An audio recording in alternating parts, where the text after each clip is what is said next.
Just a couple of generations ago, the Sami people didn't have the options that we have today when it comes to choosing your Sami identity. Often they had to choose between being Sami and persecuted, or the other option is to live a non-Sami life, but it's a good life. So, and if you go even further back, many Samis had to choose between life and death. So if they didn't choose a non-Sami life, it could actually mean the end of them. So if you think about it, a lot of us are here because our ancestors chose a non-Sami life. They chose what gave them the most chance of survival.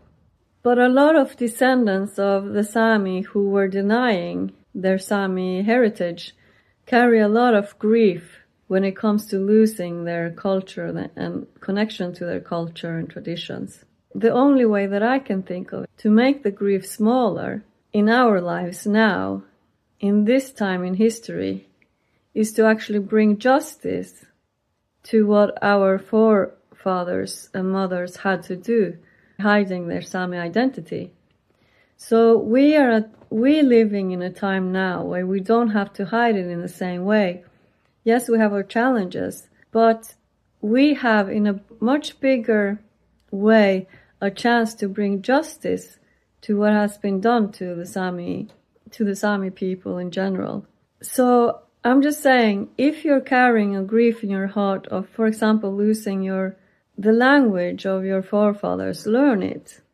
If you're carrying grief for losing the culture and traditions, learn about it and practice it. It's been hidden for so long, but now we are at a time in history where we're able to bring back a lot of it. Probably not everything, but a lot of it we can bring back just by honoring that this is something that our forefathers had to do to survive. And we are here today.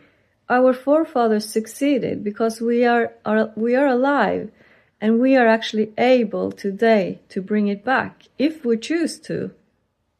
Our ancestors are kind of telling us, listen, listen, every Sami descendant. We hid our Sami identity so that you can live today, so that you can bring back and honor our traditions and culture. If we hadn't hidden our identities, many of us wouldn't even be here, and we wouldn't have the chance to actually bring it back again. So this is our chance in history before everything gets lost.